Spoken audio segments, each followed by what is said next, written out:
2022년 금요일의 과학터치 온라인 강연에 오신 유튜브 시청자 여러분, 안녕하세요. 저는 사회를 맡은 선원초등학교 교사 임미랑입니다. 여러분, 혹시 병원에 가서 엑스레이나 CT 촬영 해보신 적 있으실까요? 오늘의 강연 주제가 바로 빛과 소리의 만남, 광음향 의료영상 기술인데요. 강연을 해주실 포항공과대학교 김철옹 교수님을 모셔보겠습니다. 안녕하세요, 교수님. 안녕하세요. 교수님, 오늘은 광음향 의료영상 기술이라는 주제로 강연을 해주신다고 하셨는데요. 오늘의 강연 내용 간단하게 소개 부탁드려도 될까요? 예, 처음 들으셨을 것 같은데요. 예, 광음량 의료 영상 기술이라는 게 어떻게 개발되고 어떻게 병원에서 쓰이고 있고 그리고 어떻게 사업화되는지 오늘 설명해 드리겠습니다. 네. 교수님의 답변을 듣고 나니까 진짜 과연 어떻게 사용되고 있는지 빨리 알고 싶어졌습니다. 강연을 시작하기 앞서 안내사항이 있습니다. 광주 금요일의 과학터치 실시간 강연에서는 두 가지 이벤트를 진행하고 있습니다. 첫 번째는 우수 질문 이벤트입니다. 강연을 들으시면서 궁금한 점이 생기시면 채팅창에 질문을 남겨주세요. 이 중 우수 질문 참여자에게 소정의 모바일 상품권 보내드리고 있습니다. 두 번째는 퀴즈 정답 이벤트입니다. 강연 중간중간 퀴즈를 낼 예정인데요. 이 퀴즈에 제일 먼저 정답을 맞춘 분께 모바일 상품권 보내드립니다. 오늘도 많은 참여 부탁드립니다. 그럼 지금부터 교수님을 모시고 오늘의 강연 시작하겠습니다.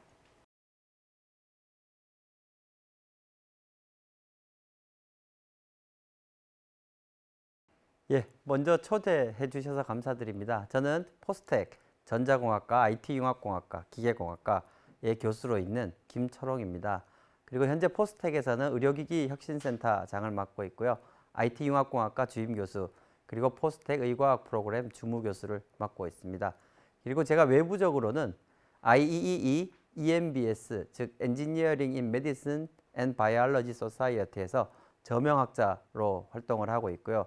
사실 이 저명학자가 제가 2020년부터 시작을 하게 되었는데 이 역할이 전 세계를 다니면서 이렇게 강연을 해야 되는 게 제 역할입니다. 오늘 광주에서 여러분들을 만나 뵙게 되어서 너무 영광입니다. 그리고 마지막으로 제가 저희 연구실에서 개발한 이 광음량 의료 영상 기술을 사업화하는 옵티코라는 회사를 창업을 했고요. 거기에 지금 대표이사로 있습니다. 먼저 시작하기 전에 포스텍 소개 영상을 보시겠습니다.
예, 여러분 포스텍 소개 동영상을 보셨죠?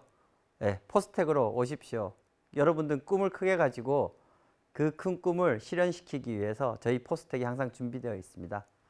다음으로는 제가 현재 K묵이라는 곳을 통해서 의공학, 생명과 공학의 만남이라는 15주차 강연을 하고 있습니다. 그래서 여러분들이 이 강연은 제가 광음량 의료 영상에 대해서 강연을 하지만 의공학 전반에 대해서 관심이 있으시다면 제 강연을 직접 들을 수 있으시고요.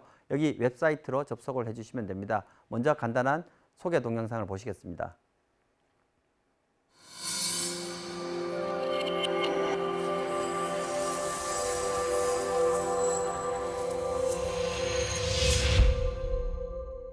전신 단층 촬영술, 핵자기 공명 영상, 초음파 의료 영상, 병원에서 사용되는 다양한 의료기기, 조직공학, 생체재료 등 우리 주변에서 아주 중요한 의료기술로 자리매김하고 있습니다.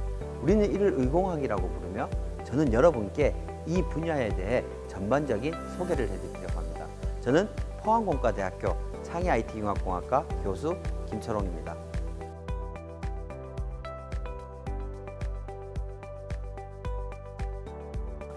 본 무크 강좌는 인체를 이해하며 인류의 능력을 향상시킨다는 의공학의 추구 목표를 기반으로 전자전기공학, IT공학, 기계공학, 재료공학, 물리화학 등의 다양한 관점을 통하여 생물의학 연구를 실현하는 다양한 연구 분야를 소개하고자 하며 공학적인 풀이 방법에 대해서 강의를 할 것입니다.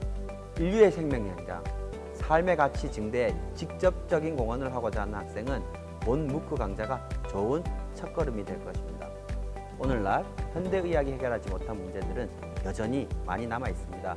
하지만 여러분들이 의공학을 연구하고 발전시킨다면 문제에 대한 새로운 해결책을 제시하게 될 것입니다.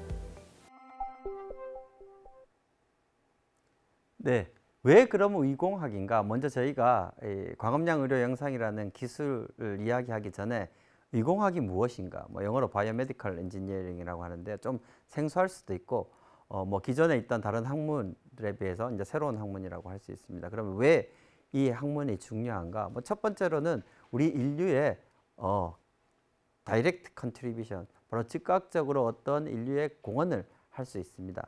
그리고 우리가 물리학에서 또는 생물학에서 배웠던 것들을 이제 인간이라는 인류라는 곳에 접목을 할 수 있게 되고요. 이게 학문적인 한계를 뛰어넘고 그 이상의 새로운 가치를 창출하게 되고 우리가 진짜 진정하게 생명이 무엇인가에 대해서 고민을 하게끔 만듭니다.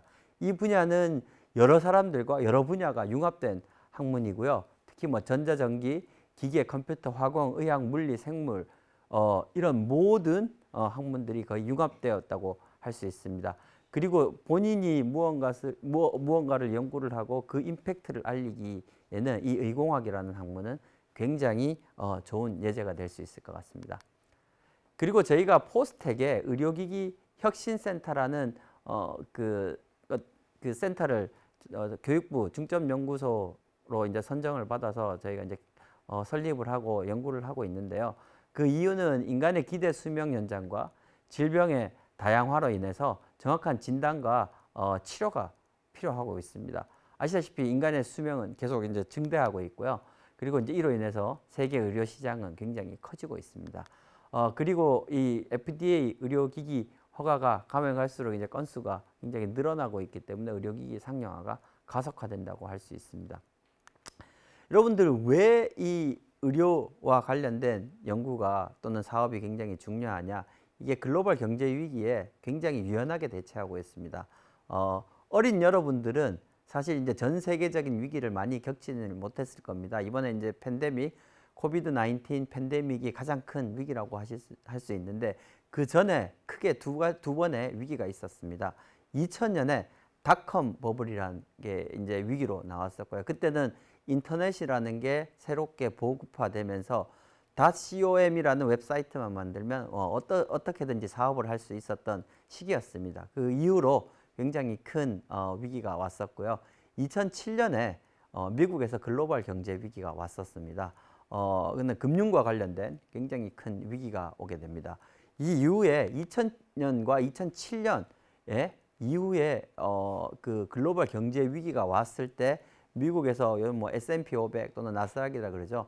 이 뉴욕 증시가 굉장히 폭락을 하게 되는데요. 하루에 30%씩 이렇게 떨어지는 그런 사태가 있었습니다. 다만 이 헬스케어와 또는 이 의료와 관련되는 사업들은 그 이후에 주식이 이제 그렇게 많이 떨어지지는 않았고요. 그리고 그 위기 이후에는 전체 마켓 쉐어의 비율이 더 늘어나게 되었습니다.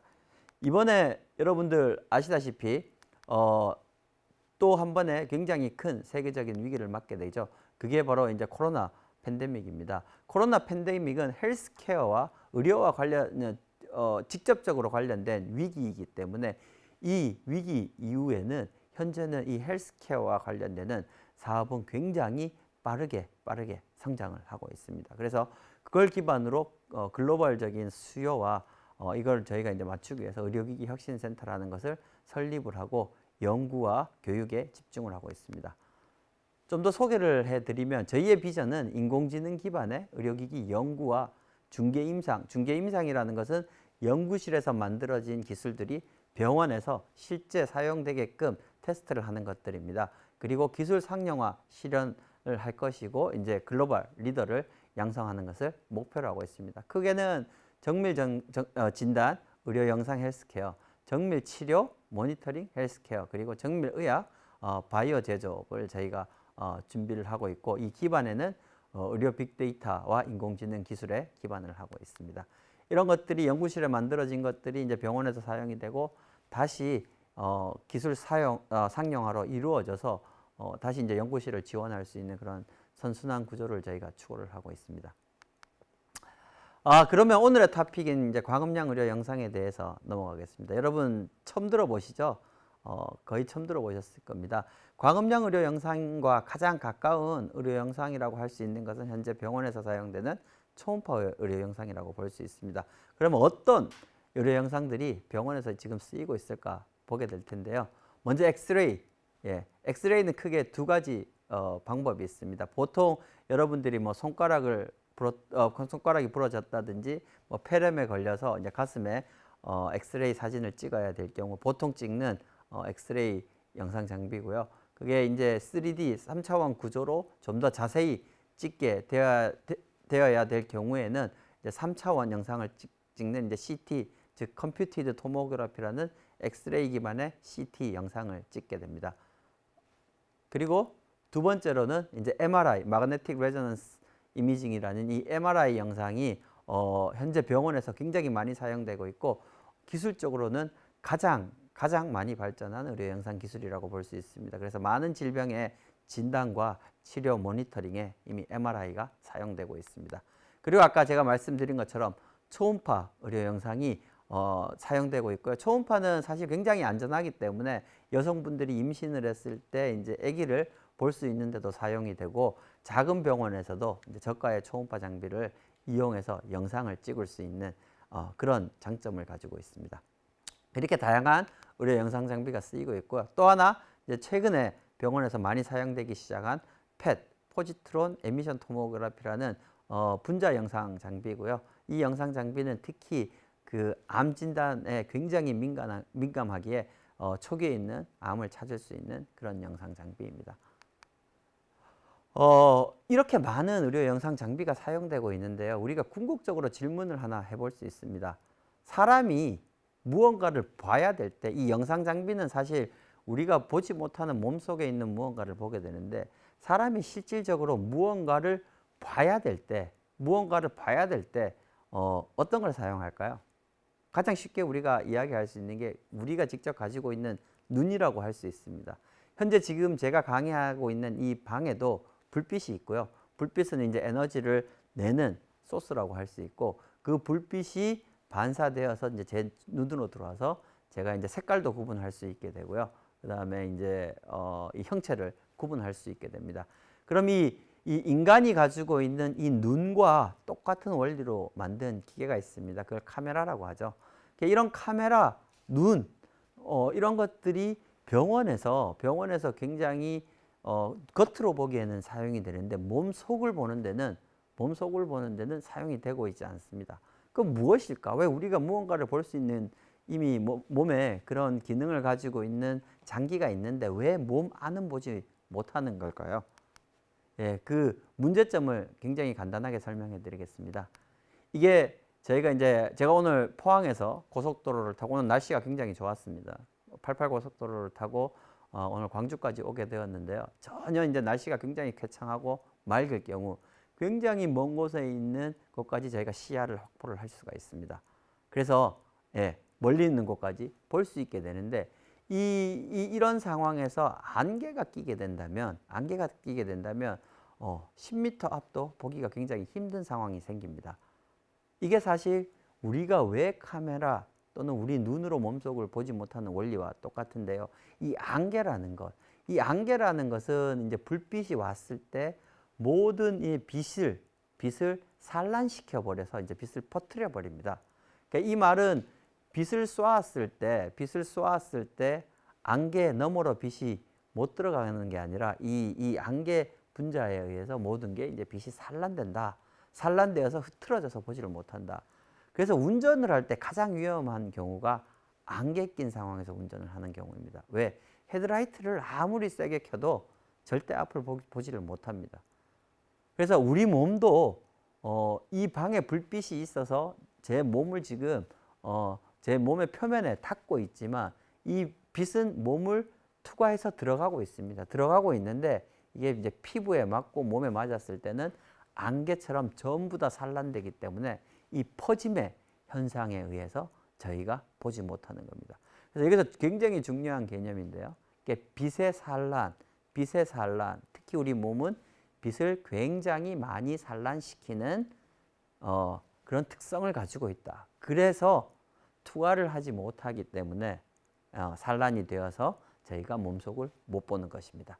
그래서 몸을 보기 위해서는 다른 방법을 써야 되는데 우리 눈이 보지 못하는 엑스레이라는 걸 쓰게 되고요. 또는 MRI는 자성의 성질을 통해서 영상을 찍게 되는 것이고요. 초음파는 우리가 듣지 못하는 음파를 이용해서 영상을 찍게 되는 것들입니다. 그리고 제가 말씀드린 이 엑스레이, 자성, 초음파는 몸을 투과를 할 수가 있습니다. 그래서 그로 인해서 저희가 몸속에 있는 장기를 보는 것입니다. 이 강의의 가장 큰 목적은 방금 말씀드린 이 광, 불빛을 이용해서 여지껏 보지 못했던 이제 몸속을 보는 것이고요. 그게 제가 오늘 말씀드리고자 하는 이 광음량 의료 영상입니다. 그래서 쉽게 설명을 드리면 여기에 보시면 불빛이 있고 반대편에 사람 눈이 있는데요. 말씀드린 것처럼 불빛을 쏘게 되면 이 빛은 산란이 되어서 저희가 몸속에 있는 구조를 보지 못합니다. 가장 쉬운 방법은 이 반을 떼내버리는 거죠. 그러면 우리가 몸 중간을 볼 수 있는데 이게 이제 보통 수술을 할 때 개복을 하고 직접 의사 선생님들이 눈으로 확인하는 것들입니다. 이게 한 가지 방법이 있고요. 두 번째 방법은 요즘 굉장히 많은 이 케미컬, 화학적인 물질들이 발견되고 있는데 이런 화학 물질들을 피부에 바르게 되면 신기하게도 피부가 투명하게 변합니다. 그렇게 될 경우에 이제 몸속을 볼 수 있는데 다만 이런 케미컬들이 아직까지는 굉장히 이제 유해한 성질을 가지고 있고요. 많은 연구자들이 무해한 성질을 가지고 있는 그런 화학 물질들을 개발을 하고 있습니다. 마지막으로 저희가 제안 드리는 것들은 굳이 이 빛이 몸에서 산란되더라도 그것을 인정을 하고 이게 빛이 소리로 변환되어서 우리가 굳이 몸속을 보지 않더라도 소리로 변환시킨 다음에 그 변환된 소리를 듣게 되고 이게 마치 눈으로 보는 것처럼 영상 복원을 하게 된다면 몸속을 보는 것과 똑같은 그런 저희가 결과를 볼 수 있을 것이라고 생각합니다. 그럼 이 광음량 의료 영상 기술의 원리는 뭘까? 광음량이라는 게 뭘까?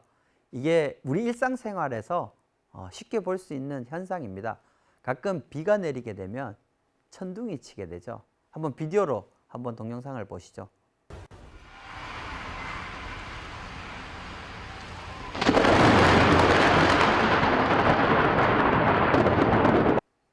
여러분 보셨죠? 여러분들이 일상생활에서 쉽게 접할 수 있는 광경인데요. 굉장히 빠른 시간에 지나갈 겁니다. 어느 순간 빛이 번쩍거리고 그 뒤에 한 1, 2초 뒤에 천둥이 들리게 됩니다. 그게 무엇이냐면 이 번개는 빛이고요. 이 천둥은 소리입니다. 그래서 번개가 천둥으로 변환되는 원리가 광음량 원리입니다. 빛이 소리로 변환되는 원리고요. 절대 천둥이 먼저 오지 않습니다. 빛이 먼저 오고 그 다음에 천둥이 생기게 되고요. 근데 이게 굉장히 쉬운 원리이고요. 번개를 치는 순간하고 여러분들이 바로 천둥을 듣지 못합니다. 그 사이에 시간차가 조금 있습니다. 그래서 그 시간차를 알게 된다면 예를 들어서 1초 뒤에 내가 그 소리를 들었다. 근데 공기 중에 소리가 전파되는 속도가 한 초당 한 500m 정도 간다 라는 걸 알고 있으면 1초 만에 이 소리는 500m를 간 거죠. 그러면 여러분들이 내가 있는 위치에서 한 500m 떨어진 곳에서 번개가 쳤구나라고 계산을 할 수가 있습니다. 그러면 이제 원을 그릴 수가 있죠. 500m의 반지름을 가지고 있는 원을 그리면 그럼 그 원에 있는 모든 포인트가 번개가 친 자리가 될 텐데 그러면 한 점을 찾을 수가 없습니다. 하지만 그게 두 사람이 소리를 듣게 되면 되고요. 그러면 두 원의 교점이 되는 것은 두 점이 될 것이고요. 세 사람이 다른 곳에서 소리를 듣게 된다면 한 점을 지정을 할 수가 있습니다. 이게 이제 GPS의 원리죠. GPS에서 세 개의 감지하는 기계가 한 점을 찍어서 어디서 신호가 나오는가, 어디서 번개가 쳤는지를 알 수 있는 굉장히 간단한 원리입니다. 이게 어찌 보면 광음량 의료 영상의 모든 원리라고 생각을 하시면 됩니다. 그러면 이 현상을 누가 발견을 했나? 예, 이거는 이미 100년 훨씬 이전에 알렉산더 그램 벨이라는 사람이 광음량 의료 영상 원리를 이제 학문적으로 풀기 시작을 했습니다. 벨은 굉장히 혁신가였던 것 같아요. 벨은 이미 100년 전에 벨이 이제 전화기를 만든 사람이죠. 그러니까 벨이 전화기를 만들었을 때 처음 느꼈던 것은 이 전화기를 가지고 사업을 시작하니 두 개의 굉장히 먼 지역을 통신을 하게 되는데 전화기가 비싼 게 아니라 이 두 지역을 연결하는 케이블이 비싼 겁니다. 그래서 이미 100년보다 훨씬 이전에 와이어리스 커뮤니케이션, 무선 통신에 대해서 생각을 했어요. 그래서 소리를 빛으로 바꿔서 그 다음에 빛을 보낸 다음에 다시 그 빛을 소리로 변환시킨다면 무선 통신을 할 수 있지 않을까. 그렇게 해서 태양빛을 굉장히 이제 검정색, 이제 그 어두운 색깔이 있는 물체에 빛을 모아서 이렇게 쏘니까 거기서 소리가 나오는 걸 발견을 했습니다. 여기서 소리라고 하는 것은 이제 그냥 그냥 빛을 보내서는 안 되고요. 이제 조금 이따가 설명드릴 텐데 빛을 보냈다 말았다 보냈다 말았다, 즉 펄스 형태, 깜빡임을 줘야 소리가 나온다는 걸 확인을 했습니다. 이게 최초의 광음량 현상을 이제 학문적으로 발견을 하게 되었고요. 그 당시 이제 벨은 이거를 포토폰 또는 이제 색깔을 바꿔서 소리를 바꿔서 내는 것들을 이제 스펙트라폰 이런 이름을 붙이게 되었습니다. 그래서 광음량 영상의 원리는 그러니까 방금 말씀드린 번개와 천둥의 이 원리를 빛이 소리로 변환되는 이 원리를 가지고 영상을 찍게 되는데요. 그러니까 말씀드린 것처럼 이게 그러면 현재 병원에 있는 어떤 기술과 굉장히 유사하게 볼 수 있을까 하게 된다면 초음파 영상과 굉장히 유사합니다. 초음파 영상은 초란 말은 음파, 소리를 가지고 우리가 영상을 찍는데 우리가 듣지 못하는 소리입니다. 그러니까 주파수가 우리가 들을 수 있는 소리의 영역보다 높아서 소리는 있지만 우리가 듣지 못하는 소리고요. 그걸 가지고 이제 영상을 찍게 되는데 그럼 여기서 제가 돌발 퀴즈를 하나 드리겠습니다. 혹시 초음파의 센싱 또는 초음파 영상 이런 게 의료에 쓰이기 전에 어디에 가장 먼저 쓰였을까요? 약간의 힌트를 드리겠습니다. 초음파 영상은 한 1950년대쯤부터 시작을 하게 되었는데요. 그 전에 어디에 사용되었을까요?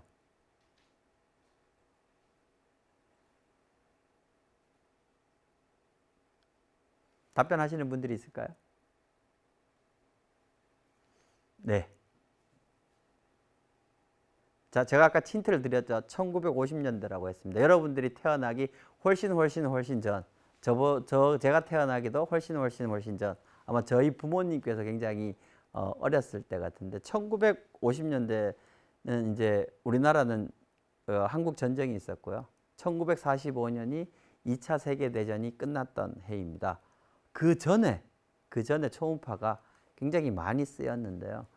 초음파가 많이 쓰인 것은 군사적인 목적으로 많이 쓰였고요. 그 이유는 2차 대전 중에 미국의 상선들이 독일의 잠수함에 의해서 많이 격추가 되었습니다. 그래서 이 물속에 숨어 있는 눈으로 보이지 않는 이 잠수함을 찾기 위해서 음파, 소나라는 것을 이용을 해서 물속의 잠수함을 찾기 시작을 했습니다. 그래서 이제 그 군사용으로 굉장히 많이 쓰였고요. 그러니까 전쟁이 끝난 이후에 지금 잠수함에서는 소나가 굉장히 많이 쓰이고 있습니다. 그리고 여러분들 뭐 그 낚시나 이런 것들 하게 될 경우에 이제 그 어선에서 어군을 찾을 때도 초음파를 굉장히 많이 쓰고 있고요. 그게 왜 의료 영상으로 넘어와서 사람의 몸을 찍기 시작을 했을까? 그러니까 두 개의 공통점은 무엇일까를 고민해 볼 필요가 있는데요. 잠수함 또는 이제 배에서 물속에 있는 무언가를 찾을 때는 매질이 있습니다. 이제 물이라는 매질이 있고요. 사람 몸은 70%가 물로 되어 있습니다. 그래서 물이라는 매질이 있기 때문에 그 매질이 똑같아서 저희가 사람 몸에도 영상을 찍게 됩니다. 여러분들 병원 가서 초음파 의료 영상 한번 찍어 보시면 이렇게 프로브라는 걸 잡고 의사 선생님이 몸에 이렇게 대죠. 댈 때 이 표면에 젤을 바릅니다. 끈적끈적한 젤, 뭐 복부에도 바르게 되고요. 그게 물과 똑같은 성질을 가지고 있기 때문에 거기에 새로운 이 매질을 제공한다고 볼 수 있습니다. 그래서 초음파 영상과 왜 관련이 있냐? 소리를 우리가 광음량 영상에서는 감지를 하기 때문에 번개 이후에 생긴 천둥의 소리를 감지하기 때문에 기존의 초음파 영상에서 소리를 감지하는 것과 굉장히 비슷한 원리입니다. 그럼 기존의 초음파 영상은 어떻게 작동이 되냐? 병원에서 이렇게 생긴 기계를 배나 이렇게 몸에 갖다 대면 요렇게 생긴 프로브라는 곳 끝에서 초음파를 발생시킵니다.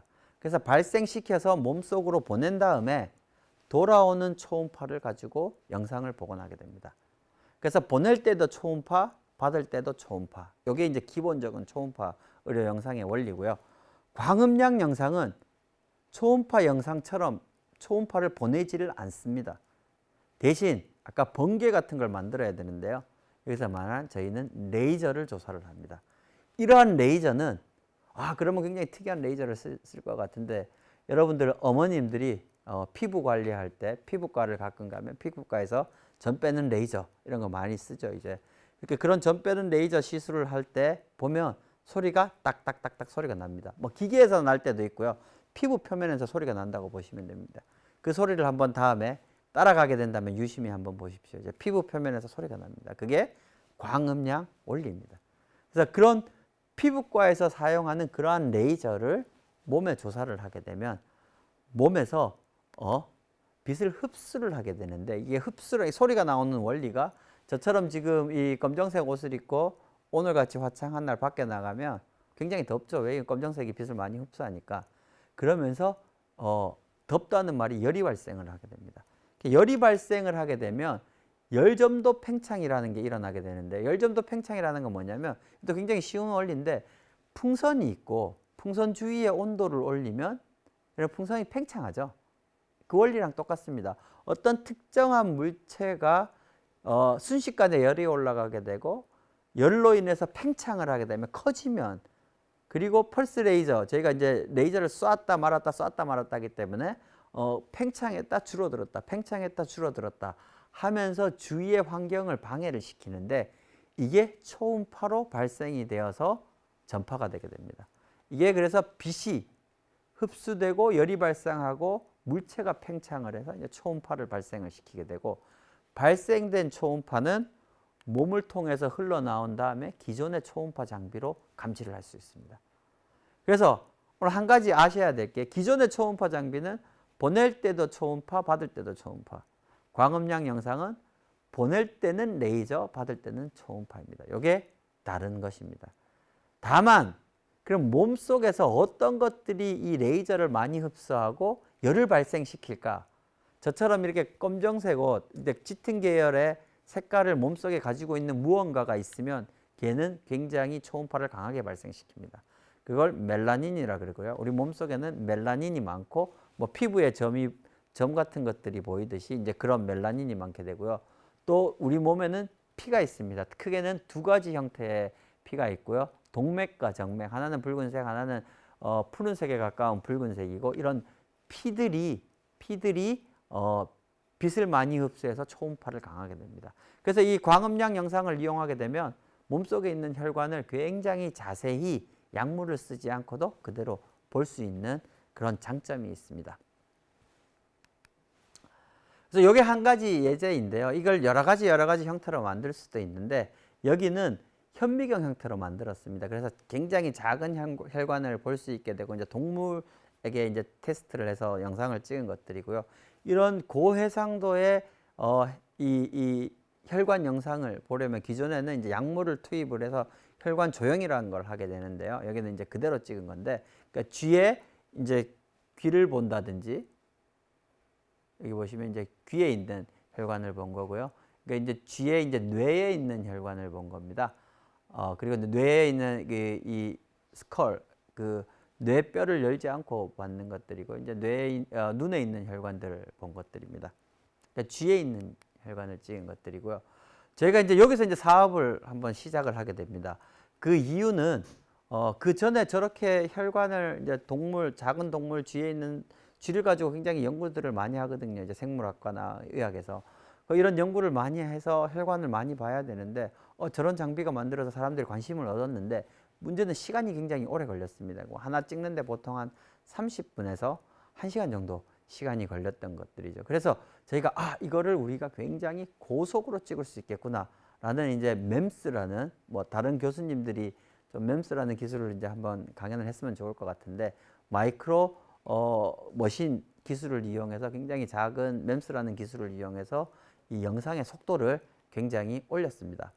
저희가 이제 이 장비를 가지고 이제 일본에 있는 저희 그 같이 연구를 하는 분께서 영상을 찍으니 그 걸리는 시간이 기존에는 30분에서 1시간 걸렸는데 지금 수초 안에 영상을 찍게 되고 이거 같은 경우는 이제 사람 손에 있는 혈관을 찍은 것들입니다. 굉장히 큰 대면적을 굉장히 작은 혈관까지 이제 손에 있는 혈관을 찍은 것들이고 여러분들 그 요즘 그 시큐리티 목적을 가지고 예전에는 뭐 손금을 그다음에 지문을 이용해서 시큐리티를 하게 되는데 요즘은 이제 그런 것들도 복제가 가능해서 그 밑에 있는 혈관의 패턴을 이용해서 그 보안을 하게 되는 경우가 있는데요. 뭐 그런 쪽에도 저희가 사용될 수 있을 것이라고 생각이 됩니다.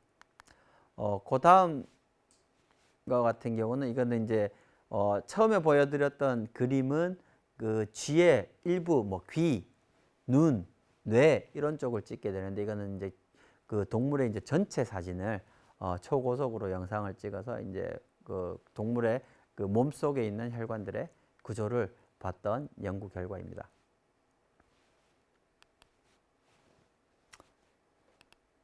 그래서 이런 것들을 이제 3D 무비 형태로 만들 수 있는데 여러분들 이렇게 그 좋은 3D 무비 형태로 이제 이미지를 보여줄 수 있는 게 굉장히 특이할 수 있는데 여러분들 포스텍에 오시면 이런 것들을 직접 프로세싱해서 3D로 만들어낼 수 있는 그런 소프트웨어도 직접 만들 수 있습니다. 여기서 만든 소프트웨어는 저희가 이제 직접 만든 소프트웨어로 어떤 그 3차원 구조체를 영상화 시킬 것입니다.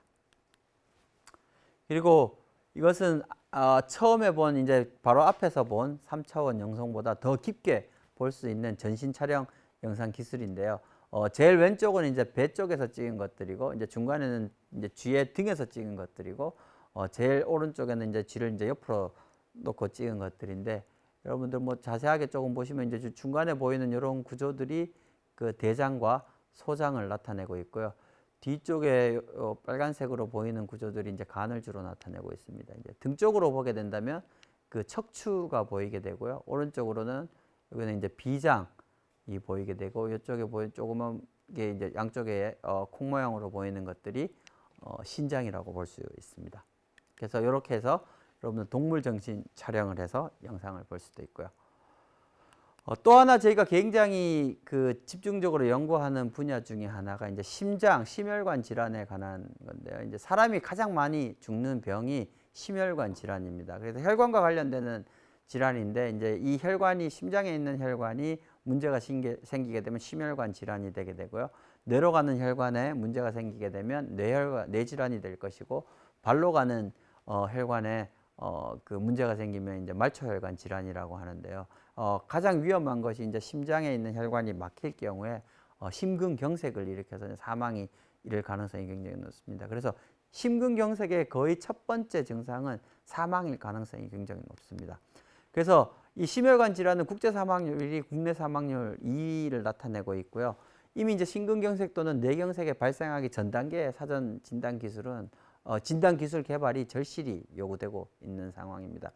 근데 현재 병원에서 하는 것들이 이런 심혈관에 문제가 생겼을 때 이 초음파 센서를 굉장히 얇게 만들어서 심장에 있는 혈관까지, 그걸 카테터라 그러는데요. 심장에 있는 혈관까지 집어넣어서 거기서 얼마만큼 막혀 있냐라는 것들을 측정을 하게 됩니다. 여기 보시는 여기 이제 초음파 센서 한 두께 1mm 정도는 초음파 센서고요. 거기에 이제 광섬유라는 걸 갖다 붙이고 저희 광음량 영상을 하기 위해서는 빛을 전달해야 됩니다. 그래서 광섬유를 통해서 빛을 전달하게 되면 이렇게 여기는 토끼의 혈관에 저희가 이제 삽입을 해서 영상을 찍은 결과입니다. 그래서 여기 혈관이 막힌 자리를 먼저 확인을 하고 검정색으로 까맣게 보이는 것이 저희 카테터를 삽입을 하고 이렇게 영상을 찍게 되면 그 회색으로 보이는 것은 기존의 초음파 영상이고요. 색깔로 보이는 게 저기 광음량 영상입니다. 그래서 거기가 얼마나 위험한지를 측정을 할 수 있습니다. 또 하나 굉장히 위험한 질병 중에 저희가 굉장히 많이 연구하는 것 중에 이제 말초혈관 질환이라고 하는데요. 말초혈관은 이제 인구의 고령화, 흡연, 식습관 의 변화로 성인병이 굉장히 많이 생깁니다. 가장 많이 생기는 게 당뇨병, 그러니까 비만, 과체중, 그다음에 고혈압, 고지혈증 이런 것들. 그러니까 주위에 보시면 부모님들이 약 하나 정도는 다 드시고 계신 거죠. 그래서 아까 말씀드린 것처럼 이런 성인병이 생겨서 심장혈관에 문제가 생기면 심혈관이고요. 뇌에 있는 혈관에 문제가 생기면 뇌질환이고요. 저희는 이제 말초혈관, 다리에 혈관에 문제가 생기는 걸 그 연구를 하고 있습니다. 그래서 이런 그 말초혈관 질환에 문제가 생기면 피부 괴사로 이제 절단을 해야 되고 궁극적으로는 이 심근경색이나 뇌졸중으로 인해서 사망할 확률이 굉장히 높습니다. 특히 당뇨병 가지신 분들은 발에 문제가 굉장히 많습니다. 그래서 이러한 말초혈관 질환을 저희가 영상화하기 위해서 제가 사람한테 쓸 수 있는 장비를 만들었는데 이게 여러분들이 보통 보시는 초음파 의료 영상 장비고요. 병원에서 여기에 이제 레이저를 갖다 붙여서 저희가 장비를 만들었습니다. 그래서 이렇게 이제 발을 이렇게 위에서 보면 이제 찍게 되는데 여기 이제 불빛이 깜빡깜빡 보이는 게 보이시죠?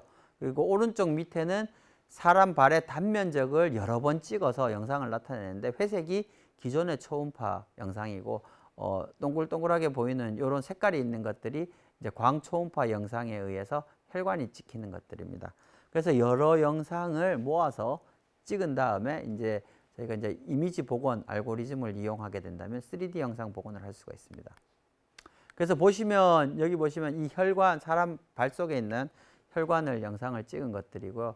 이런 것들이 뼈 영상인데요. 여러분들 뼈라 그러면 엑스레이를 반드시 찍어야 된다. 근데 제가 이제 최근에 개발한 초음파 영상 기술로 이제 사람의 뼈를 복원을 하게 되고요. 엑스레이를 쓰지 않는다는 건 굉장히 중요합니다. 엑스레이는 방사선이라는 걸 쓰기 때문에 궁극적으로 인체에 유해하고요. 대신 초음파를 쓰게 된다면 무해하게 이제 뼈 영상을 얻고 굉장히 가는 발로 가는 혈관들까지 영상을 찍을 수 있습니다. 지금 현재 이 장비는 서울에 있는 서울성모병원과 이제 대구에 있는 영남대학교 병원에서 저희가 다양한 임상 스터디 연구를 하고 있습니다. 그리고 요 발로 찍는 것 그 시스템을 좀 더 업데이트해서 그 손으로 잡을 수 있게끔 만들어진 사람 몸을 이제 여러 군데를 찍을 수 있는데요. 여기는 이렇게 손을 잡고 사람 목을 찍은 것입니다. 보시면 목에다가 스캐너를 두고 그다음에 이제 오른쪽에 지금 레이저를 켜는 거고요. 그 화면에 여기 이제 색깔이 보이는 것이 광음량 영상이고 왼쪽에 초음파 영상. 그래서 저희가 이 영상을 여러 번 얻어서 현재는 목에 있는 영상을 얻습니다. 그 목에 있는 큰 혈관 중에 이제 경동맥이라는 게 있는데요. 그게 뇌질환과 굉장히 뇌질환에 큰 영향을 미칩니다. 그리고 이런 것들은 저희 연구실에서 그냥 인공지능 의료 기술을 이용해서 최근에 이제 코비드-19 이 그 팬데믹이 생기자마자 가장 먼저 했던 것들이 체스트 엑스레이, 우리 가슴을 찍는 엑스레이 영상을 저희가 분류를 하는데 기존의 폐렴이냐 아니면 그 코비드-19 환자의 폐 영상이냐 이런 것들을 자동으로 분류하는 인공지능 기술을 저희가 개발을 했습니다. 그래서 이제 굉장히 잘 구분이 된다라는 것들을 개발했던 결과고요. 연구 얘기는 아마 이게 이제 마지막이고 저희가 좀 하나 소개시켜 드릴 게 저희가 이제 광음량이 의료 영상 기술을 가지고 예술을 조금 합니다. 그래서 첫 번째 보이는 그림이 그 앞에서도 본 그림일 것 같은데 귀에 있는 혈관 영상을 저희가 찍었고요. 찍은 다음에 여기 김형기라는 우리 작가님께서 그림을 그렸습니다. 여기 이제 꽃 모양 그림을 그렸고요.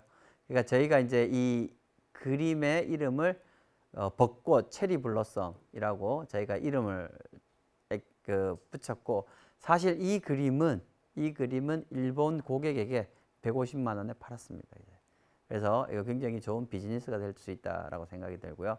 그다음에 이제 그 밑에 있는 똑같은 작가님께서 이거는 이제 쥐의 그 눈에서 얻은 혈관입니다. 그래서 눈에서 얻는 혈관 영상을 보시면 뒤에 이제 터치가 좀 되어 있습니다. 그래서 이 작가님이 터치를 하셔서 이클립스 그 일식이라는 이름을 붙였고요. 이거 역시 한 200만 원 정도에 저희가 작품을 팔았습니다.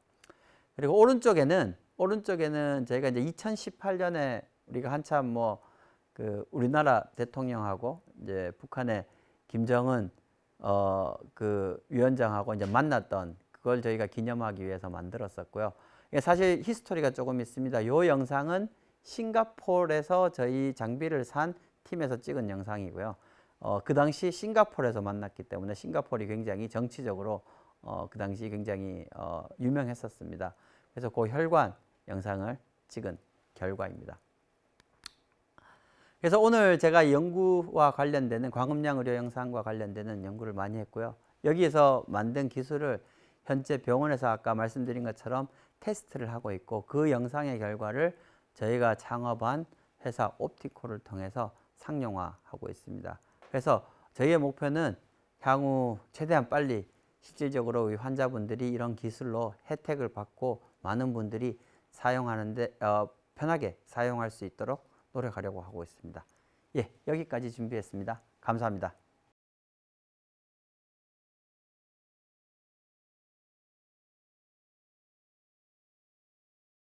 유익한 강연해 주신 교수님께 정말 감사드립니다. 네, 감사합니다. 네, 강연에 대한 질문들을 선별하는 동안 교수님과 몇 마디 이야기를 나눠볼게요. 네. 오늘 이렇게 온라인 강연해 보신 소감 어떠셨을까요? 뭐 제가 가끔씩 금요일에 이 과학 터치 강연을 다른 도시에서도 많이 했었습니다. 첫 번째로 굉장히 기술들이 발달하고 있어서 좋네요, 이제. 그리고 여러분들과 계속 이렇게 소통할 수 있어서 굉장히 좋은 기회라고 생각합니다. 오늘 중간에 돌발 퀴즈 내주셨었는데 이호준 크라운쌤도님께서 가장 먼저 정답을 맞춰주셨습니다. 축하드립니다. 축하드립니다. 네, 질문 시작하려고 하는데 질문 드려도 될까요? 네, 괜찮습니다. 오늘 정말 많은 질문들이 들어왔어요. 그 중에서 먼저 첫 번째 들어온 질문부터 드리도록 하겠습니다. 네, 이호준 크라운쌤도님께서 남겨주셨는데요. 의공학을 전공하면 인체에 대해서도 의과대학처럼 공부하는 건가요? 라고 남겨주셨습니다. 네, 굉장히 좋은 질문인데요. 제가 초반에 말씀드린 것처럼 의공학은 다양한 학문의 융합입니다. 그래서 여러분들이 의공학이라는 걸 선택을 하게 되면 인체에 대한 강의를 들어야 됩니다. 보통 이걸 생리학이라 그러는데요. 병원에 이과대에 가게 되면 뭐 생리학 또는 뭐 생명과학과 이런 데 가도 많이 듣게 되는데 뭐 생리학, 세포생물학 이런 수업들을 듣게 되어서 거기서 배우는 이 기본 지식을 여러분들이 만약에 의공학을 하게 된다면 여러분들이 또 배우는 이제 공학 기술을 접목을 해서 실제 의학에서 일어나는 일들을 풀 수 있을 것이라고 생각합니다. 그래서 다양한 학문을 배워야 됩니다. 네, 역시 이제 함께 공부를 해야 하군요. 네, 그다음 정재성님께서 남겨주셨어요. 엑스레이나 CT 등을 너무 많이 쬐면 암에 걸릴 수도 있다던데 정말 그런가요? 네, 그렇습니다. 그래서 엑스레이, 특히 CT 두 가지 영상 기술은 여러분들 엑스레이라는 것을 쓰게 되고요. 엑스레이라는 이 방사선은 보통 이런 특정한 에너지 레벨이 있습니다. 그 전자가 가질 수 있는 에너지 레벨이 어떤 특정한 레벨 이상으로 가게 될 경우에 이걸 이제 방사선이라고 그러는데요. 보통 13.6 일렉트론 볼트 이상의 에너지를 저희가 방사선이라고 합니다. 그러면 이 개념이 잘 와닿지 않죠? 그럼 13.6이 뭐냐? 근데 제가 오늘 말씀드린 광음량 영상은 레이저라는 걸 사용하게 되죠. 그 레이저라는 걸 사용했을 때 우리가 몸속에 전달하는 에너지는 1에서 2 일렉트론 볼트입니다. 그래서 방사선을 사용하고 있지 않습니다. 그래서 굉장히 안전하고요. 엑스레이나 CT에 사용되는 에너지는 보통 킬로 일렉트론 볼트를 사용하게 됩니다. 킬로는 1000입니다. 이제 1000 이상의 일렉트론 볼트, 즉 13.6 이상이면 방사선이라고 이야기를 하게 되고, 근데 실질적으로 병원에서 여러분들이 기존의 엑스레이 영상으로 무언가를 찍게 된다면 1000배, 거의 100배 이상의 방사선을 쓰게 됩니다. 그럼 이게 무엇인가? 이 방사선을 쓰게 되면 여러분들 세포 내에 있는 DNA 구조가 바뀌게 되고요. DNA 구조가 바뀐 세포들이 증식을 하게 되면 암으로 발전하게 됩니다. 그래서 방사선을 사용할 경우 굉장히 위험하게 되고요. 근데 또 하나의 예로 보통 병원에 가면 방사선 치료라는 걸 하게 되는데요. 방사선 치료는 그 방사선 에너지를 이용해서 특히 뭐 암 치료 같은 걸 하게 되는데, 거기서 사용하는 에너지는 메가 일렉트론 볼트입니다. 메가는 10의 6승이죠. 그러니까 1000배의 1000배입니다. 그래서 굉장히 많은 에너지를 몸에 지금 보내고 있다. 다만 방사선 치료를 받으셔야 될 환자는 어찌 보면 그 암이라는 그 병이 더 위험하기 때문에 방사선의 위험을 감소하는 것입니다. 네. 답변이 되었나요? 네, 되었습니다. 몸에 조금이라도 영향을 미치는 엑스레이나 CT보다 이런 지금 오늘 설명해 주신 광음향 의료 기술이 더 대중화되면 좋을 것 같습니다. 예, 그렇게 바라겠습니다. 저희도. 네, 다음 질문 드릴게요. 저울대님께서 남겨주셨어요. 피부를 투명하게 하는 화학물질은 몸속을 얼마나 정확하게 볼 수 있는지, 그리고 또 어떤 종류가 있는지 궁금합니다. 또 어떻게 투명해지는지도 궁금해요. 라고 남겨주셨어요. 사실 제가 그 분야의 전문가가 아니라서 자세히 답변은 드리기가 힘들 것 같고요. 기본적인 원리는 이 빛이 굴절되는 율을 맞춰주는 것입니다. 그래서 몸속에는 피부에 빛의 굴절율이 있고요.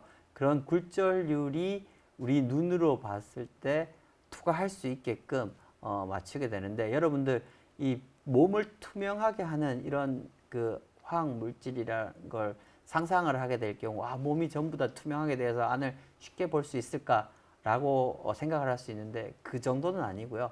보통 이제 피부에 발랐을 때 뭐 한 1에서 2, 3mm 정도는 이제 투명하게, 어느 정도 투명하게 만들 수 있는 그런 것들이고, 최근에 나오는 연구의 결과들은 작은 동물, 그러니까 저희도 이제 연구에 쥐를 굉장히 많이 쓰는데, 한 30g 정도 되는 쥐에 예를 들어서 뭐 뇌를 전부 다 끄집어내서 화학물 처리를 하게 된다면 거기에 그것을 이제 투명하게 만들 수 있는 그런 기술들이 많이 개발되고 있습니다. 하지만 제가 이제 화학 전문가가 아니라서 어떤 물질을 사용하는지는 모르겠습니다. 죄송합니다. 저도 교수님 강의 들으면서 이 내용 들었을 때 신기하다라고 했는데 역시 이 부분에 궁금한 학생들이 많았습니다. 네. 다음 질문 또 드릴게요. 강인성님께서 남겨주셨는데요. 초음파로 지구의 땅속을 볼 수는 없나요? 라고 남겨주셨어요. 예, 굉장히 좋은 질문인데, 제가 왜 초음파가 처음에 잠수함을 찍는데 사용되었냐라는 그 질문을 드렸죠. 잠수함을 찾는데 사용되었는데, 문제는 매질입니다. 초음파를 전달할 수 있는 매질이 있어야 되는데요. 그래서 물이라는 매질이 있기 때문에 물에서는 초음파가 굉장히 잘 전달이 되게 됩니다. 그래서 쉽게 사용을 할 수 있게 되고요. 그러니까 땅속이라 그러면 제가 언뜻 드는 생각은 초음파는 주파수가 높아서 땅에서는 감쇄가 굉장히 많이 될 거고요. 주파수가 낮은 쉽게 우리가 들을 수 있는 음파라든지, 여러분들 벽에 대고 소리를 치면 벽을 통해서 소리가 전달되잖아요. 그래서 음파 또는 우리가 들을 수 있는 것보다 더 낮은 음파, 그래서 인프라 사운드라고 그러는데요. 인프라 사운드 같은 경우를 쓰게 된다면 더 깊게 아마 이런 딱딱한 물질도 전파를 할 수 있을 것이라고 생각이 듭니다. 결국은 이 초음파가 전달되면서 감쇄되는 현상, 감쇄가 덜 되는 매질을 통해서 전달될 경우 이제 깊게 저희가 이제 센싱을 할 수 있게 되고 감쇄가 많이 될 경우에는 뭐 당연히 얇게 센싱이 되겠죠. 그래서 제 대답은 할 수 있다. 대신 주파수를 좀 바꿔야 된다라는 게 제 대답입니다. 네, 자세하게 설명해 주셔서 감사해요. 네, 다음 질문 이어서 드리겠습니다. 김효선님께서 남겨주셨는데요. 광음량은 얼마나 작은 것까지 볼 수 있나요? 굉장히 테크니컬한 질문인데요. 사실 이론적으로는 저희가 이제 그 과학적으로 굉장히 그 첨단 장비를 만들어서 봤던 가장 작은 크기는 10나노미터 정도까지 봤습니다.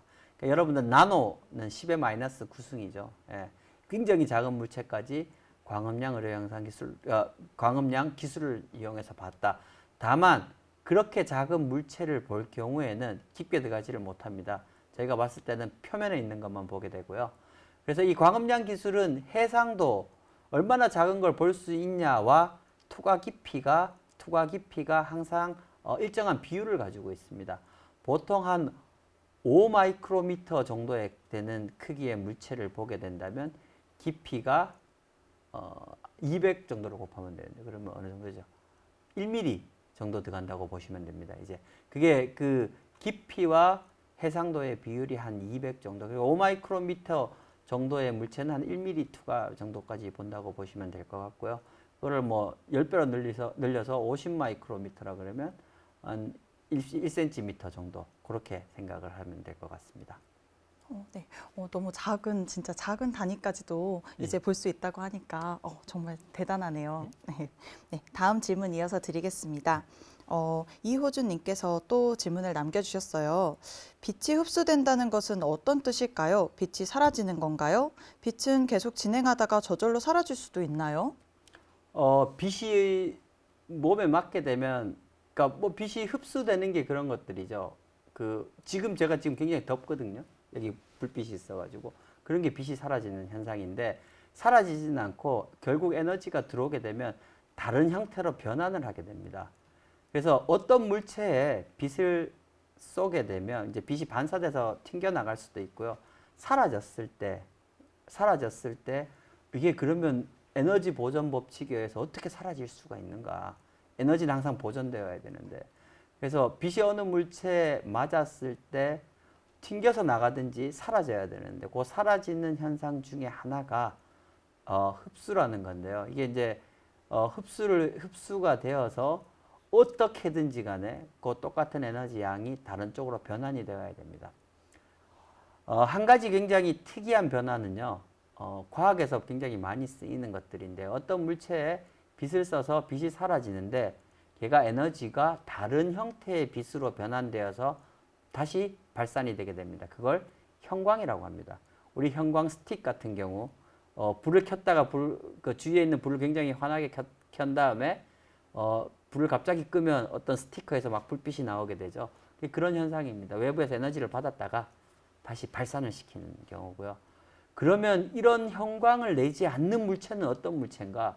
그러니까 말씀드린 것처럼 지금 아무리 빛이 제 몸에 받아도 제 몸에서 형광이 나오지는 않습니다. 지금 그 이유는 빛이 몸이 빛을 흡수해 버렸고요. 그 에너지는 열로 발산이 되어서 지금 저희가 덥게 느끼는 현상입니다. 그래서 사라지기는 사라지는데 그게 다른 형태로 변환된다. 그 중에 하나가 열로 변환이 될 수도 있고 다른 파장의 빛을 낼 수도 있다. 이게 가장 크게 두 가지의 변화되는 현상입니다. 네, 자세한 설명 감사합니다. 네, 다음 질문 이어서 드릴게요. 네. 아보카도님께서 남겨주셨어요. 초음파나 광음향을 이용해서 우리 몸속 어디까지 볼 수 있나요? 보통 저희가 이제 임상용 장비를 이용해서 임상 테스트를 하는 것은 이제 밖에서 볼 경우에는 한 3cm 정도를 투과를 할 수 있게 되고요. 그래서 밖에서 3cm 정도 되는 것들이 그래서 제가 이제 발에 있는 혈관에 관심이 많고 그다음에 또 하나 굉장히 많이 연구하는 부분이 이제 목에 있는 갑상선암. 그래서 최근에 저희가 연구 결과를 냈는 것 중에 이제 갑상선암이 얼마만큼 이제 악성이냐 악성이지 않느냐를 분류하는 그런 연구를 많이 했었고 굉장히 또 중요한 연구 중에 하나가 이제 유방암 진단. 유방암은 사실 여성분들이 걸리는 가장 많이 발병하는 암이고요. 유방암은 굉장히 위험하기 때문에 이제 환자가 죽음으로 이르기까지 굉장히 빠르게 진행되는 암입니다. 그래서 유방암을 조기에 진단하는 것들이 굉장히 중요한데 이 광음량 영상 기술이 사용이 되고요. 제가 말씀드린 것처럼 이런 것들은 이제 밖에 주로 나와 있는 것들이고, 그리고 제가 발표 때 말씀드린 것처럼 이런 것들을 굉장히 작은 센서로 만들게 된다면 몸 속으로 집어넣을 수 있는데요. 뭐 혈관을 볼 수 있게 되고 몸 속에 있는 혈관을 볼 수 있고 또는 내시경 형태로 만들어서 몸속에 집어넣어서 내시경 영상도 할 수 있습니다. 그런 것들이 이제 영구적으로 많이 개발되고 있는 그런 기술들입니다. 네, 피부에서는 3cm, 몸속에 들어가면 더 깊숙이 안쪽까지 볼 수 있겠네요. 네, 그렇습니다. 네, 다음 질문 드리겠습니다. 박기성님께서 남겨주셨어요. 광음량 영상도 CT처럼 빠르게 얻을 수 있나요? 기본적으로 광음량 영상의 원리는 초음파 영상이랑 굉장히 유사하다고 말씀드렸지 않습니까? 기존의 초음파는 기계에서 초음파를 보내서 몸에 보낸 다음에 돌아 나온 초음파 신호를 얻고, 광음량 영상은 레이저를 쏘고 발생되는 몸에서 발생되는 초음파를 영상을 찍는 겁니다. 그래서 반은 초음파죠. 여러분들 의료 영상 중에 가장 빠른 기술은 초음파 영상입니다. 초음파 영상은 실시간으로 보게 됩니다. 여러분들은 아마 나이가 어려서 많이 잘 안 써봤을 것 같은데 대부분 뭐 부모님들 병원에서 요즘은 초음파가 그 보험 혜택이 다 되기 때문에 40세 이후에는 한 6개월에 한 번 정도 이렇게 초음파 영상을 찍을 수가 있습니다. 그래서 나중에 부모님들이 찍으러 갈 때 한번 보세요. 그 자리에서 영상이 보입니다. 그러니까 의료 영상 중에 실시간은 현재는 초음파가 가장 유일하다고 보시면 됩니다. 네, 실시간은 가장 빠르다. 예. 네, 다음 질문 이어서 드리겠습니다. 이은서님께서 남겨주셨는데요. 펫CT와 초음파의 다른 점은 어떤 것인가요? 예. 이 친구는 어디서 좀 봤네요. 펫CT라는 걸 들어봤기 때문에. 그래서 오늘 제가 처음에 의료 영상을 이야기할 때 엑스레이 CT가 하나가 있고요. MRI가 하나가 있고요. 초음파가 하나가 있고 펫이라는 영상이 있습니다. 그럼 펫CT와 펫의 차이는 뭐냐? 요거를 먼저 알아야 될 것 같은데, PET, 펫이라는 영상은 보통 병원에서 핵의학과에서 쓰는 영상 기술이고요. 질병을 조기에 진단하기에 가장 민감한 기술입니다. 그래서 오늘 약물을 투여하게 되고 거기서 나오는 에너지를 가지고 영상을 찍게 되는데, 이 영상이 질병을 굉장히 조기에 진단을 할 수 있는데, 특히 암 같은 경우 무엇이 문제인가? 해상도가 좋지 않습니다. 이제 그래서 뿌연 좀 해상도가 가장 낮은 블러한 영상을 얻게 되는데, 거기서 해상도를 높이기 위해서 CT라는 영상 기술을 결합을 해서, 그래서 좋은 해상도는 CT로 얻고 질병의 조기 진단은 펫이라는 기술을 하는 것입니다. 그래서 펫CT가 결합이 된 거고요.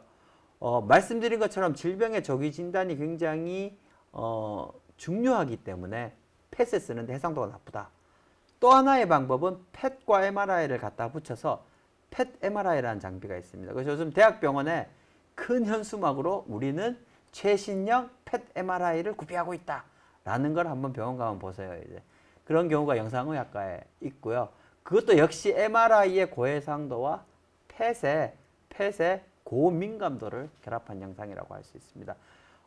광음량 기술은 조금 결이 틀리다고 보시면 될 것 같고요. CT, 펫, MRI는 주로 큰 영상기계에 사람이 들어가서 거기서 3차원 영상, 뭐 전신 촬영 이런 것들을 하게 되는데, 뭐 펫도 그렇고 CT도 그렇고 방사선을 이용하기 때문에 인체 유해성이 있고요. MRI는 기본적으로 가격이 굉장히 비싸고 그 다음에 찍는데 시간이 굉장히 오래 걸립니다. 근데 광음량 영상은 이렇게 비교를 하기보다는 초음파 쪽으로 더 분류가 될 것 같고요. 초음파처럼 실시간으로 그 자리에서 영상을 찍게 되는데, 기존의 초음파 장비보다는 고감도로 질병을 측정할 수 있다라고 보시면 될 것 같습니다. 근데 이제 많은 분들이 또 하나 조금 더 말씀을 드리면, 이런 기술이 나오면 CT가 이제 병원에서 사라질까요? 펫이 사라질까요? 그러면 이 기술만 쓰게 될까요? 그렇지는 않습니다. 역사상 어느 기술, 어느 의료 영상 하나 장비가 그 어떤 장비를 이제 없애지를 못했어요. 처음에 사람들이 엑스레이, 이거 뭐 방사선 피폭량이 엄청 많아서 초음파 쓰면 없어질 거다라고 했지만, 여러분들 여전히 CT, 엑스레이, 펫, MRI, 초음파 다 병원에서 쓰고 있습니다. 이게 아마 제가 보기에는 실제 병원에 들어오게 될 경우 초음파처럼 쓰이게 될 것 같고요. 아마 그 빈도가 어떤 특정한 질병에 많아지지 않을까 그런 생각을 하고 있습니다. 네, 각각이 다 뭔가 장단점이 있기 때문에 네, 다 필요한 것 그렇습니다. 같습니다. 그 어느 것도 완벽할 수가 없는 거죠. 네, 다음 질문 드리겠습니다. 최은영 님께서 남겨주셨어요. 네. 암 같은 것이 발생했을 때 다른 장기에 가려져서 발견이 늦어지는 경우가 종종 있는데요. 광흥양 의료기술을 이용하면 그런 점은 없나요? 그런 문제는 모든 영상 기술이 다 가지고 있고요. 결국 처음 말씀드린 이제 투과 깊이와 연계가 될 텐데, 그래서 저희가 이제 투과 깊이가 한 3cm 정도, 뭐 기술이 조금 더 발전하면 한 4cm, 한 5cm 정도는 들어갈 것 같습니다. 그래서 그 정도 레인지에 있을 때는 다 보이는데요. 그 깊이에 있을 때는 사실 보기가 굉장히 힘든 거죠. 그래서 이제 처음에 말씀드린 뭐 갑상선암 유방암 돌출이 되어 있는 상황이기 때문에 그런 어떤 장기에 가려져서 본다는 그런 위험성은 거의 없고요. 보통 그런 게 굉장히 이제 위험하게 다른 장기에 가려서 보기 힘든 것들이 보통 췌장암 같은 경우 깊숙이 있는 암인데 그런 췌장암 같은 경우는 다른 영상 기술로도 사실 보기가 굉장히 힘듭니다. 그래서 저희의 전략은 그런 췌장암 같이 깊게 있는 질병들은 내시경 형태로 시스템을 만들어서 몸속으로 삽입을 한 다음에 그래서 이제 찍는 것을 저희는 추구하고 있습니다. 네, 이렇게 의료기술이 점점 더 발전해서 나중에는 모든 암들을 조기에 발견할 수 있으면 좋을 것 예, 같습니다. 그런 날이 빨리 왔으면 좋겠습니다. 네, 다음 질문 이어서 드릴게요. 온라인 학습님께서 남겨주셨어요. 광음양으로 인해 질병에 대한 진단 수준이 많이 높아진 것 같습니다. 혈관에 대한 진단은 정교한 것 같은데 어떤 한계점이 있는지 궁금하고 앞으로 또 어떻게 더 발전할 수 있을지 궁금합니다. 한계점은 엄청 많습니다. 여러분들 나중에 대학교나 대학원 가서 연구를 해보면 거의 이런 기술을 봤을 때 굉장히 이제 막 당장 병원에서 쓰일 것 같지만 항상 기술을 개발하면서 생기는 문제점들은 굉장히 많이 발생을 하게 되고 여러 가지는 이제 엔지니어링을 잘 이용해서 풀어가고 있는데요. 이제 근본적인 문제점은 많이 나오는 것들이 이제 투과 깊이가 이제 뭐 10cm 또는 몸을 전체를 투과할 수 있을까 이런 것들은 이제 물리학적으로 이제 근본적인 문제인 것 같고요. 현실적으로는 한 3에서 최대 한 5cm 정도 된다고 생각이 되고요. 제가 이건 좀 다른 관점에서 얘기를 해드릴게요. 실질적으로 저는 이제 말씀드린 것처럼 이 기술을 이용해서 이제 스타트업 회사를 시작을 하게 되고 대표이사로 있는데, 그럼 이 장비가 병원에서 쓰이게 만드는데 가장 힘든 게 무엇일까? 현재는 가장 힘든 건 규제입니다. 이게. 그래서 규제라는 무엇인가? 이러한 새로운 기술이 병원에 들어가려면 허가를 맡아야 되는데요. 처음 만들어 본 기계라고 생각을 하면 보통 이런 이 허가를 주는 이제 그 식약처라 그러죠. 그런 곳에서 이 기계에 대해서 안전성과 얼마나 안전하냐. 두 번째는 안전하면서도 얼마나 유효하냐. 안전성과 유효성 테스트를 굉장히 많이 하게 됩니다. 그게 뭐 여러분들 들어보셨으면 신약 개발하면 임상 1, 뭐 임상 2, 뭐 3상, 임상 이런 것들을 하게 되는데요. 가장 힘든 점은 그 규제를 넘어가는 것입니다. 이게 좋을 수도 있고 나쁠 수도 있습니다. 규제라는 게 굉장히 힘들고 새로운 기술이기 때문에 잘 안 해주려고 합니다. 그래서 안 해주려고 해서 이제 저희 같은 이제 스타트업은 항상 거기서 굉장히 힘들고요. 다만 그 규제를 우리가 돌파를 해서 넘어가게 된다면 굉장히 좋은 상황으로 바뀌게 되는데, 그 이유는 저희가 이제 이 규제를 넘어서 유효성을 검증하고 병원에서 팔리게 된다면 그 다음 후발주자, 이 똑같은 기술로 사업을 하는 사람은 제가 겪었던 그 고통을 다 겪어야 됩니다. 이제. 그래서 그 규제를 못 넘을 가능성이 굉장히 높다. 그래서 이 규제 장벽이라는 게 어떨 때는 넘었을 경우에는 우리 사업을 도와줄 수 있는 그런 장벽이 될 수도 있다. 다만 현재는 규제가 가장 힘들어서 여러분들 그 규제에 일하시는 분들 좀 많이 관심 가지고 봐주셨으면 좋겠습니다. 네. 방금 대답해 주신 게 마지막 질문 드리려 했던 거랑 비슷한데요. 그러면 이 장비를 언제쯤 병원에서 볼 수 있을까요? 라는 질문이 나왔는데 언제쯤으로 예상하실까요? 지금 그 발표 때 말씀드린 것처럼 다양한 병원에서 임상 시험은 하고 있는 단계고요. 그래서 거기에 이제 환자에게 저희가 동의를 얻어서 임상을 하고 있는데, 실질적으로는 저희는 그 지금은 이제 탐색 임상이라 그래서 저희가 이제 디자인을 해서 임상 시험을 하는데 이제 회사에서 이 기기가 나오고 허가를 받아서 하는 게 한 3년 정도를 저희가 목표로 하고 있습니다. 그래서 가장 첫 번째 적용 분야는 말초혈관 질환이 되지 않을까 그런 생각을 하고 있습니다. 그래서 당뇨병 환자들이 3개월에 한 번씩 이제 의사 선생님을 뵈러 병원에 올 때 이 장비를 방사선 이용하지 않고 찍을 수 있는 그런 날이 3년 안에 오기를 바라겠습니다. 네. 3년 안에 이렇게 병원에서 진짜 광음양 의료기술을 보면 좋을 것 같습니다. 네. 이것으로 질의응답 시간을 마치도록 하겠습니다. 이렇게 자세한 강연과 질의응답해 주신 교수님께 다시 한번 감사드립니다. 감사합니다. 다음 금요일의 과학터치 강연 안내입니다. 본 강연은 4월 29일 금요일 오후 7시에 유튜브 실시간으로 중앙대학교 윤성호 교수님을 모시고 탄소 중립 및 국내 이산화탄소 전환 유용산물 생산기술 개발 동향이라는 주제로 강연 예정입니다. 도입 강연은 지안초등학교 정재성 선생님께서 ESD 무서운 친구 지방이라는 주제로 강연을 녹화하여 추후에 업로드될 예정입니다. 많은 시청 부탁드립니다. 오늘은 빛과 소리의 만남 광음양 의료영상기술이라는 주제로 포항공과대학교 김철옹 교수님의 강연을 들어보았습니다. 교수님과는 여기서 끝인사 드리겠습니다. 감사합니다. 감사합니다. 지금까지 시청해주신 여러분들 다음 강연으로 뵙겠습니다. 감사합니다.